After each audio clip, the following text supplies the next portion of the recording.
You have $8.2 million spread across 3 brokerage accounts, a paid-off house, and a store unit full of silver coins nobody knows about.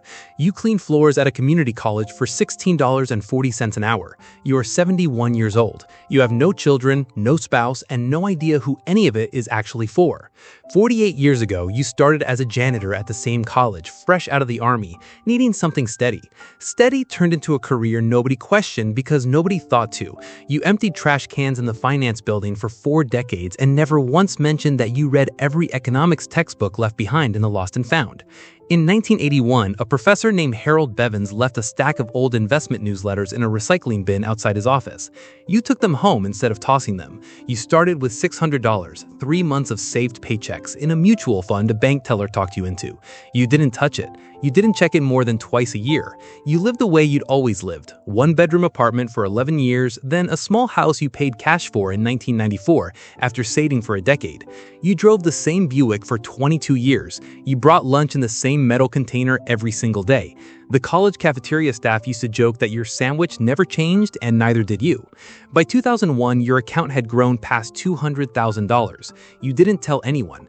Not because you were secretive by nature, because nobody ever asked, and volunteering the number felt like inviting a conversation you didn't know how to have. You kept working, not because you needed the paycheck. By your late 50s, the dividends alone covered more than your salary. You kept mopping floors because the alternative, sitting in an empty house with nothing to organize your days around, felt worse than any amount of money could fix. A young economics professor named Dr. Patricia Ndaye started at the college in 2015.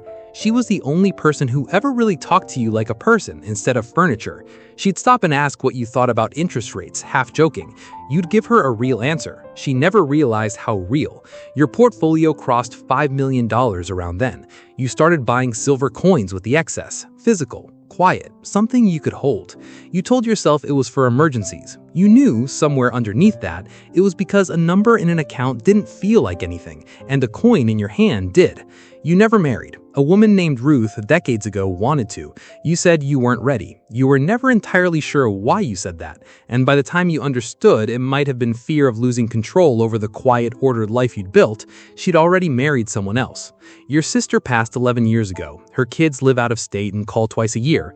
They know you as the uncle who worked at the college and never talks about money because there's nothing to talk about, as far as they know. Last month, you sat with a lawyer for the first time in your life. Not because you're sick, because you turned 71 and someone at the bank finally asked gently if you had a will. You didn't. You'd never needed one. There was never anyone to leave it to.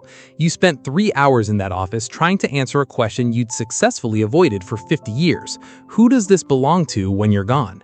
Dr. Ndaye's name came up in your head before anyone else's. You're still not sure if that means something or if it's just the closest thing to an answer you have.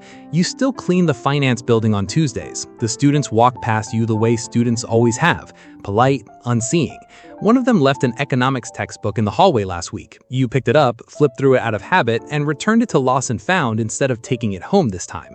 Some habits you keep because they built you. Some things you're still deciding what to do with.